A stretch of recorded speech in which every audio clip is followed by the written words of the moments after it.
देवों के देव महादेव बहुत ही भोले माने जाते हैं, इसलिए उनका एक नाम भोलेनाथ भी है।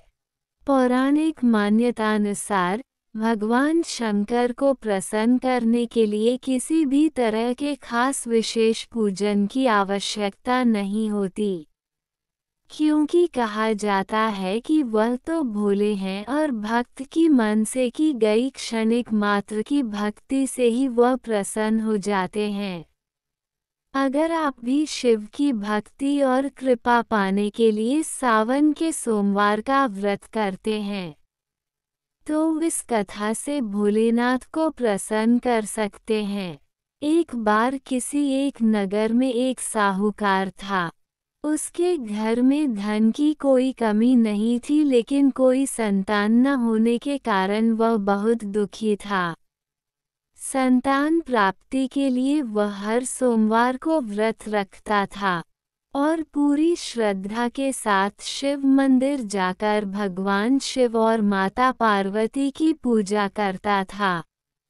उसकी भक्ति देखकर एक दिन मां पार्वती प्रसन्न होकर भगवान शिव से साहूकार की मनोकामना पूर्ण करने का निवेदन किया। पार्वती जी के आग्रह पर भगवान शिव ने कहा कि हे पार्वती, इस संसार में हर प्राणी को उसके कर्मों का फल मिलता है और जिसके भाग्य में जो हो उसे भोगना ही पड़ता है।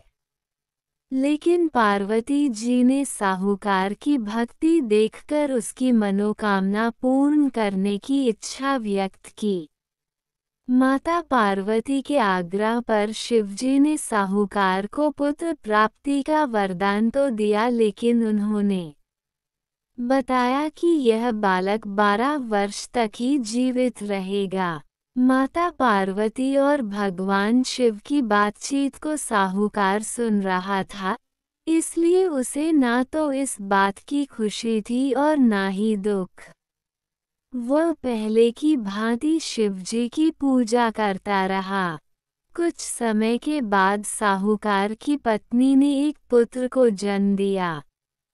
जब वह बालक 11 वर्ष का हुआ तो उसे पढ़ने के लिए काशी भेज दिया गया। साहूकार ने पुत्र के मामा को बुलाकर उसे बहुत सारा धन देते हुए कहा कि तुम इस बालक को काशी विद्या प्राप्ति के लिए ले जाओ। तुम लोग रास्ते में यज्ञ कराते जाना और ब्राह्मणों को भोजन दक्षिणा देते हुए जाना। दोनों मामा भांजे इसी तरह यज्ञ कराते और ब्राह्मणों को दान दक्षिणा देते काशी नगरी निकल पड़े। इस दौरान रात में एक नगर पड़ा जहां नगर के राजा की कन्या का विवाह था, लेकिन जिस राजकुमार से उसका विवाह होने वाला था वह एक आंख से काना था। राजकुमार के पिता ने अपने पुत्र के काना होने की बात को छुपाने के लिए सोचा क्यों न उसने साहूकार के पुत्र को दूल्हा बनाकर राजकुमारी से विवाह करा दूं। विवाह के बाद इसको धन देकर विदा कर दूंगा और राजकुमारी को अपने नगर ले जाऊंगा। लड़के को दूल्हे के वस्त्र पहनाकर राजकुमारी से विवाह करा दिया गया। साहूकार का पुत्र ईमानदार था, उसे यह बात सही नहीं लगी, इसलिए उसने अवसर पाकर राजकुमारी के दुपट्टे पर लिखा कि तुम्हारा विवाह तो मेरे साथ हुआ है, लेकिन जिस राजकुमार के संग तुम्हें भेजा जाएगा वही आंख से काना है। मैं तो काशी पढ़ने जा रहा हूँ।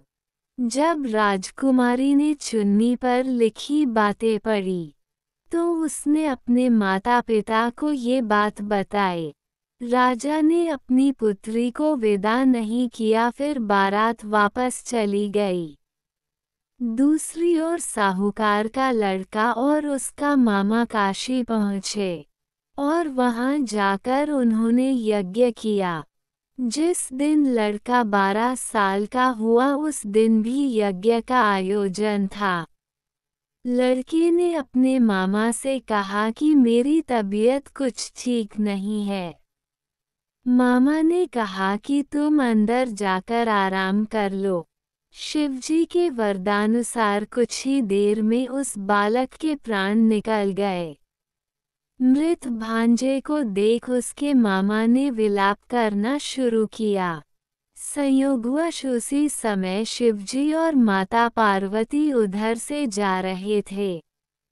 पार्वती माता ने भोलेनाथ से कहा, स्वामी, मुझे इसके रोने के स्वर सहन नहीं हो रहा। आप इस व्यक्ति के कष्ट को अवश्य दूर करें। जब शिवजी मृत बालक के समीप गए, तो वह बोले कि यह उसी साहूकार का पुत्र है, जिसे मैंने 12 वर्ष की आयु का वरदान दिया था।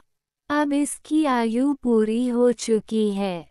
लेकिन मातृ भाव से विभोर माता पार्वती ने कहा कि, हे महादेव, आप इस बालक को और आयु देने की कृपा करें, अन्यथा इसके वियोग में इसके माता पिता भी तड़प तड़प कर मर जाएंगे। माता पार्वती के पुनः आग्रह पर भगवान शिव ने उस लड़के को जीवित होने का वरदान दिया। शिवजी की कृपा से वह लड़का जीवित हो गया। शिक्षा पूरी करके लड़का मामा के साथ अपने नगर की ओर वापस चल दिया। दोनों चलते हुए उसी नगर में पहुँचे जहाँ उसका विवाह हुआ था। उस नगर में भी उन्होंने यज्ञ का आयोजन किया। उस लड़के के ससुर ने उसे पहचान लिया और महल में ले जाकर उसकी खातिरदारी की और अपनी पुत्री को विदा किया। इधर साहूकार और उसकी पत्नी भूखे प्यासे रहकर बेटे की प्रतीक्षा कर रहे थे। उन्होंने प्रण कर रखा था कि यदि उन्हें अपने बेटे की मृत्यु का समाचार मिला, तो वह भी प्राण त्याग देंगे। परंतु अपने बेटे के जीवित होने का समाचार पाकर वह बेहद प्रसन्न हुए। उसी रात भगवान शिव ने साहूकार के स्वप्न में आकर कहा, हे श्रेष्ठी, मैंने तेरे सोमवार के व्रत करने और व्रत कथा सुनने से प्रसन्न होकर तेरे पुत्र को लंबी आयु प्रदान की है। इसी प्रकार जो कोई सोमवार व्रत करता है या कथा सुनता और पढ़ता है, उसके सभी दुख दूर होते हैं और सभी मनोकामनाएं पूर्ण होती हैं।